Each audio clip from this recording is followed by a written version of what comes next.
ஆ நண்பர்களே, என்னன்னு பார்த்தீங்கன்னா, நவலடி பேருந்து பார்த்துக்கிடுங்க. நவலடி போய் நம்ம தாத்தா ஊர்லேருந்துங்க பாம்பே கூட்டு வந்துட்டேன் பார்த்துக்கிடுங்க. இப்போ ஊர்லேருந்து பாம்பே வந்து தாத்தாக்கு அனுபவம் எப்படி இருக்குன்னு நம்ம கேட்போம் பார்த்துக்கிடுங்க.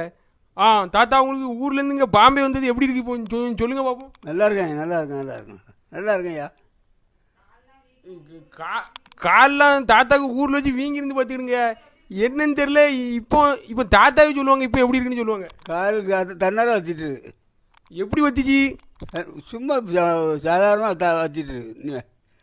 ஆ நண்பர்களே, இதுலேருந்து என்ன தெரியுதுன்னா, ஆ தனியாக நம்ம இருந்தோன்னா ஒரு மனிதர் தனியாக இருந்தே அப்படி நினச்சே அது வந்து கால் வீங்கிருக்கு பார்த்துக்கிடுங்க. இங்கே ஆளோட 4 ஆட்களோட இங்கே வந்தோடனே தன்னால் கால் வீங்கின கால் வத்திட்டு பார்த்துக்கிடுங்க தாத்தாக்கு. ஆமாம். அதான் இது அற்புதமான இது. நீங்களும் உங்கள் ஊரில் யாரும் தனியாக யாரும் வச்சுருந்தீங்கன்னா, இந்த தாத்தா பாட்டி தனியாக இருந்தோன்னா அவங்கள உங்கள் கூட கூட்டு வச்சுக்கிடுங்க. கூட்டு வச்சா அவங்களுக்கு ஒரு மன ஆறுதலாக இருக்கும் பார்த்துக்கிடுங்க. மன ஆறுதலாக அவங்களுக்கு மன நிம்மதியாக இருக்கும். அவங்களுக்கு ஒரு சந்தோஷமாக இருக்கும். உங்களுக்கும் அதில் வந்து நல்லது. இப்போ பண்ணுங்க, எல்லாருக்கும் நல்லது நடக்கும் நண்பர்களே. ரைட்டு, ரொம்ப இருந்ததும் தாத்தா நீங்கள் சொல்லுங்கள்.